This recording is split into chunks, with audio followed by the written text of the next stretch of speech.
and student athletes. We appreciate you being here and all you do for us during the season. So as I stand here this morning, I'm about 2 weeks away from completing my first 100 days as commissioner. To use a baseball phrase, just enough dirt in my spikes to make some observations, and I want to share a few with you today. First, I want to say that by far the best part of the job is being around our student athletes, coaches, administrators, and fans at our games, tournaments, and championships. I was fortunate that when I started this position, I got to be at the Big Ten women's golf, men's lacrosse, and baseball tournaments. And best of all, I was there to watch Northwestern win the women's lacrosse national championship. Watching the level of play and coaching and the passion from our fans was obviously incredible, and our Big Ten staff does a remarkable job to ensure that our student athletes have the best experiences.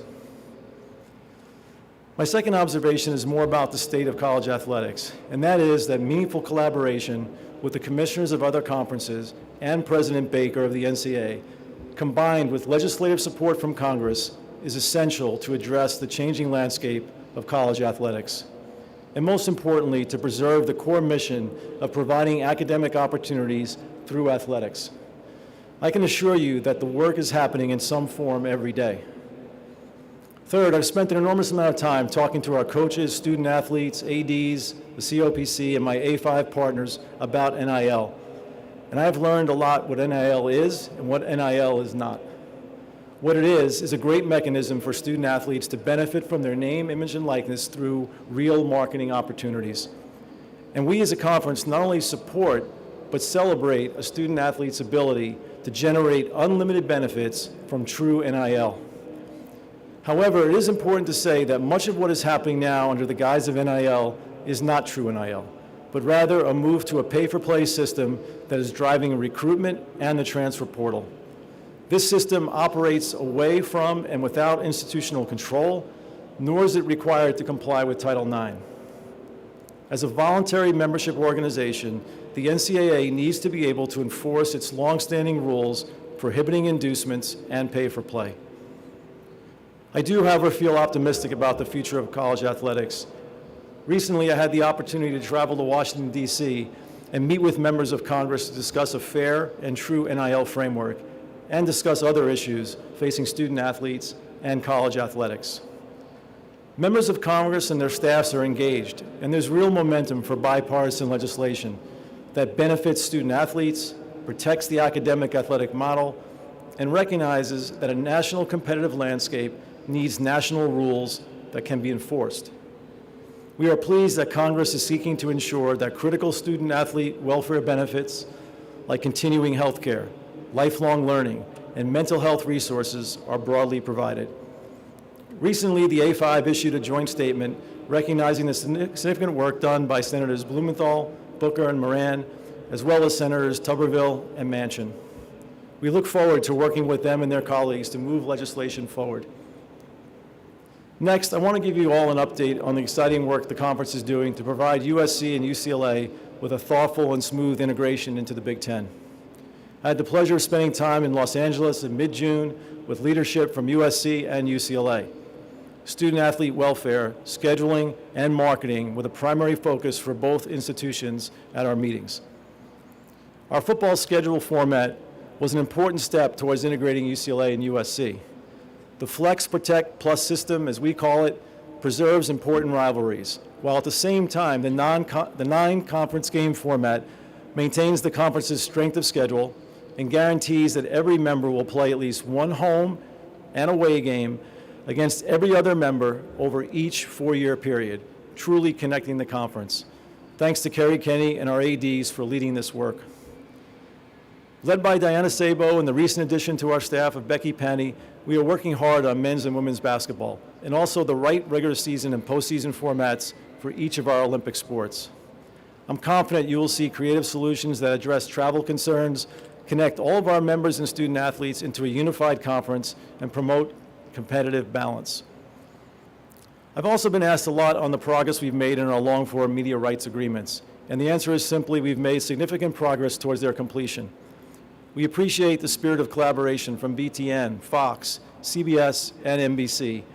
I know that our partners will work with us to provide Big Ten student athletes with unmatched exposure. Before we turn our focus to football, we need to celebrate the athletic and academic success of all of our Big Ten student athletes during the 22-23 academic year. First, 50 Big Ten student athletes earned academic All-American honors. Looking back at NCAA postseason play for all sports last year, the Big Ten had 36 teams qualify for Sweet 16s, 13 advanced to Elite Eights, 9 went on to Final Fours, and 8 teams made it to the NCAA championship finals, where Penn State and Northwestern won national championships in wrestling and women's lacrosse, respectively. Big Ten student athletes earned 19 individual national championships and collected 6 National Player of the Year awards. And 120 student athletes were drafted in 6 professional sports. We wish them great success and congratulate their families and coaches. Our Big Ten hockey recently completed its 10th season, with 2 teams reaching the Frozen Four for the 2nd consecutive season. And Michigan's Adam Fantilli became the 2nd Hobey Baker Award winner from the conference in the last 3 seasons. In addition, Wisconsin's women's hockey program captured a national title. In men's basketball, we had 8 teams selected for tournament play, which was tied for the most bids by any conference. Purdue's Zach Edey was named Consensus National Player of the Year. It was an historic year for Big Ten women's basketball. Iowa was the first Big Ten school since 2005 to reach the NCAA championship game. And Caitlin Clark was the first women's basketball player in conference history to be chosen as unanimous National Player of the Year. She also won the Honda Cup as Collegiate Women Athlete of the Year. We had 7 NCAA women's tournament bids and a conference record 13 wins. We also saw season-long viewership records and attendance records at our women's tournament. And now on to football. We had a great 22 season. Last season, the Big Ten sent 2 teams, Michigan and Ohio State, to the CFP for the first time and matched the SEC as the only conferences to do so. We finished with 3 teams in the AP top 7, with Michigan at 3, Ohio State at 4, and Penn State at 7. The Big Ten had a winning record in bowl games, highlighted by Penn State's Rose Bowl win. A total of 31 Big Ten standouts earned All-American honors, including 15 who earned first-team recognition from at least one organization. Big Ten players earned 6 national awards, including the Buckus Award and the Outland Trophy. Last season, the Michigan-Ohio State game was the most-watched regular season game by a margin of more than 4 million viewers. At the stadium, the Big Ten drew over 6.5 million fans to home games and featured the top 3 drawing teams in the nation. Early preseason polls have 5 Big Ten teams in the top 25, and the conference welcomes back 99 all-conference players. When I think about the season ahead and the future for Big Ten football, I believe the conference is positioned to continue its historic success. It starts with our incredible history and traditions, great players and coaches, and a passionate fan base across 12 states. With a population of more than 125 million people when UCLA and USC enter the conference in 2024. And with our new media partners, our reach will be unprecedented. We have done a great deal of scheduling work the past few months to ensure that we have strong matchups in every telecast window. And I think Thanksgiving weekend this season is a powerful example of that work. Iowa at Nebraska on CBS on Thanksgiving Friday at noon. Penn State at Michigan on Michigan State on NBC on Thanksgiving Friday in prime time. And then Ohio State at Michigan on Fox on Saturday at noon, followed by a 4 p.m. Big Ten matchup on Fox as well. Each of these games will receive significant promotion in NFL Thanksgiving games. The power of broadcast TV cannot be underestimated. Last season, 27 of the 30 most watched college football telecasts were on broadcast TV. This season, the Big Ten will have more football games on broadcast TV than any other conference, a projected 34. When the new deal is fully implemented in 2024, we are projecting 45 broadcast TV games each season. Big Ten fans will move seamlessly from Fox to CBS to NBC.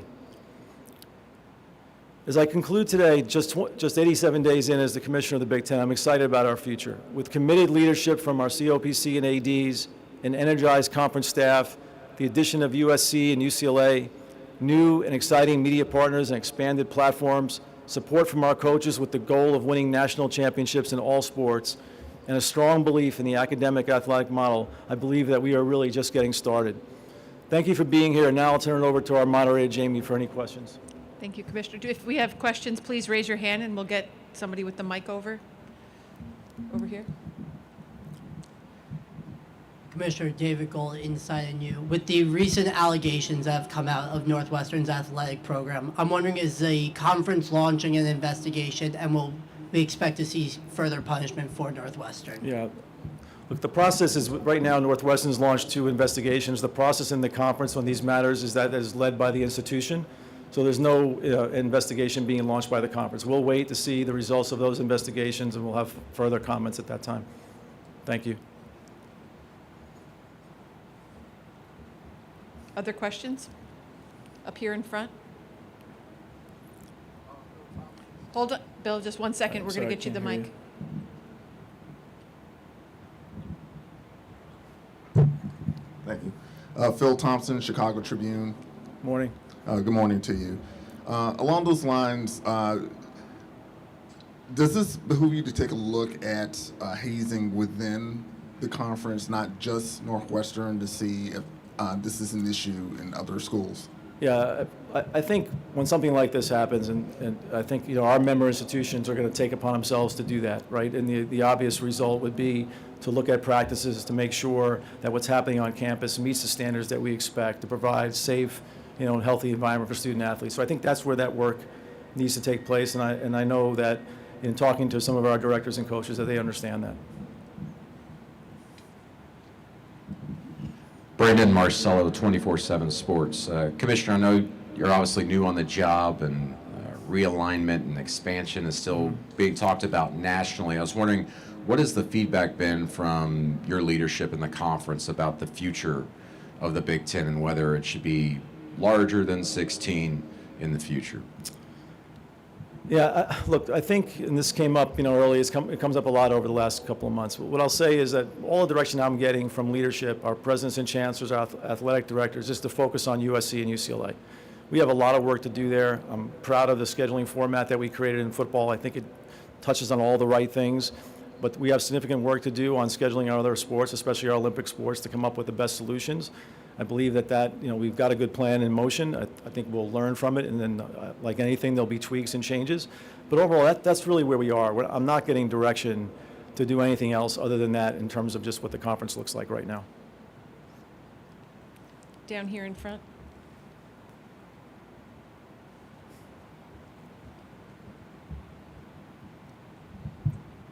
Hi, Tony. Dan Hope from 11 Warriors. When you talk about USC and UCLA coming into the conference, obviously, big changes coming next year for college football playoff too. How do you kind of balance staying focused on this year while also preparing for those big changes in the future? I appreciate that. Yeah, I think, look, when it comes to the schedule this year, we're ready. We have work done right in front of us. Today is the start of that. We've got, we owe that to the conference, to all of our existing members, to make sure we put everybody in the best place this season. I don't think there's any distraction.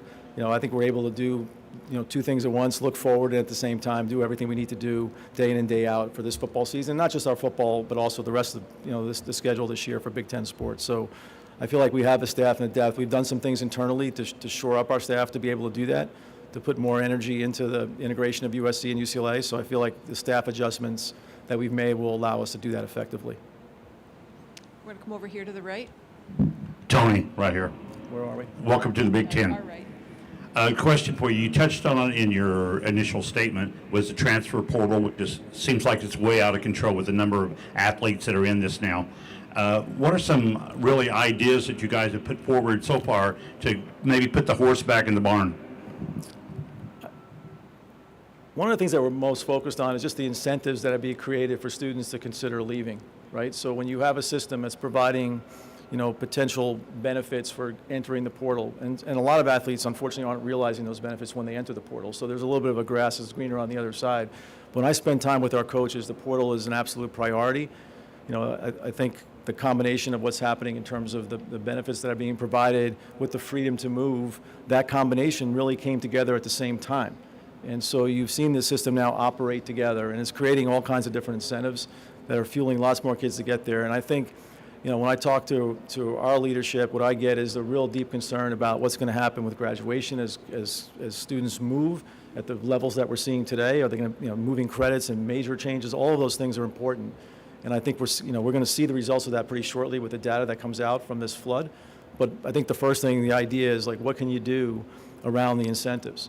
I think, we need to really spend a lot of time on that. And that's, I think, what our focus is. And that's why, I talk about the difference between true NIL and NIL that really is NIL. We got to do a better job of explaining what each thing is, right? And they're two very different things. We'll go down here in front to our left. Yes, sir, Commissioner. Steve Hellwagen, Bucknuts, 24/7 Sports, Columbus. My question, the Pete Thamel article came out a couple months ago, and it kind of illuminated there was a lack of communication from the conference office down to the universities as to what was promised to the television partners, what could be delivered.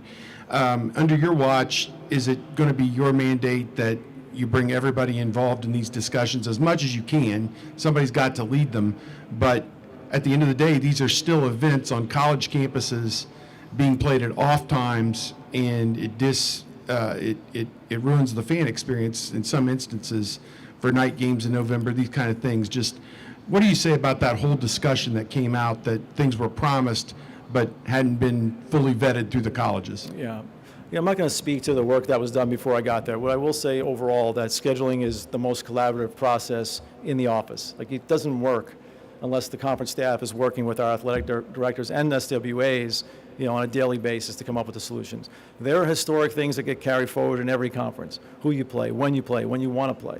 And those things are all there, and we respect those. So, specifically, I think the first thing is, collaboration is obviously a big part of it. The second part of your question about, gets back to that old balance between in-person and TV, right? We hear that all the time. How do you balance the need of fans when they're traveling, at the same time trying to expose our programs to the biggest audience, especially, our national power programs that carry the load of most of that. So we understand that. I think some of the historic things that have been traditional in the conference in terms of when teams will schedule and when they won't are carried forward, and that's forward, and we respect that. And our job is to work with that, to see if there can be exceptions and changes, but at the same time understanding that those institutions are advocating for their fans and their student athletes, and we're respectful of that. This will be our final question down here. Hey, Tony. Jimmy Hey. Watkins, Cleveland.com. You'd mentioned in your opening remarks that a lot of the NIL stuff that's happening, you don't think it's true NIL. Why do you think the system is operating that way? And how can you guys, through legislation or increased scrutiny by the NCAA, track that stuff and correct it? Yeah, look, I want to provide some clarity what true NIL means, right? When I say true NIL, what I mean is that the ability of a student athlete to take advantage of their marketing rights from either local or national companies. And that depends on your ability, your exposure you receive, the strength of your social media, all of those factors, and all of that's great, and that should be unlimited. What we're seeing, though, is a sense of, because there's been this sort of lack of enforcement around traditional things like inducements for pay-for-play, we're seeing money move in different places, and it's away from our member institutions. So I think what we can do is, number one, we have very long-standing rules to address this, and we need to have the ability to enforce our rules. Partly, we need support from Congress to be able to be put in a position to do that without litigation or anything hanging over our heads. So that's the balance, but then and try to explain the difference between those two. And look, in addition, you're seeing states come forward and pass legislation that really is only driven for one thing, to create more competitive power in that state. And that's just not the right place for us to be. Okay, we do have time for one more. We'll go right over here in the center.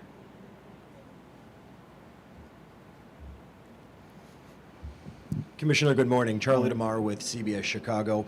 Following the hazing allegations surrounding Northwestern's football program, what conversations have you had with Northwestern's athletic director, Derek Gregg, interim head coach, David Braun, specifically about this upcoming season and the culture and safety ultimately for the players in this upcoming season? Yeah, I've spoken with Derek a few times, and I think our focus has been on moving forward, what they're doing, keeping me informed about the investigations and what they're doing on campus. With respect to Coach Braun, we've been able to connect. My first outreach was to congratulate him on the opportunity. Obviously, it didn't happen the way I'm sure he envisioned in terms of becoming a head coach at this level, but at the same time, I wanted him to know that we're here to support him going forward. I think that's what their focus is. So the investigations will yield results about what has happened, but I think there's a commitment to understand what's expected going forward. Why don't we go right over here on the aisle? I keep saying it's the last one, but we're We're stretching for television.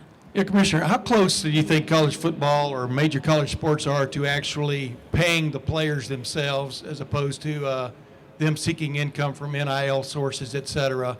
How close is that model? Yeah, it's tough to predict. What I will say about that is I think there's a commitment to understand that student athletes can and be entitled to additional benefits. What that form that takes, how that's tied to academics, all of that needs a lot more discussion. I don't want to predict on when that could happen in terms of a time frame. There's a lot of discussion about what future miles can be. And I think the understanding among at least my colleagues is that we've got to consider lots of different changes to the system while at the same time encouraging the true NIL to keep happening. All right, at this time, I will thank the Thank you. Commissioner for Thanks, his Jamie. time. Thank you, everybody.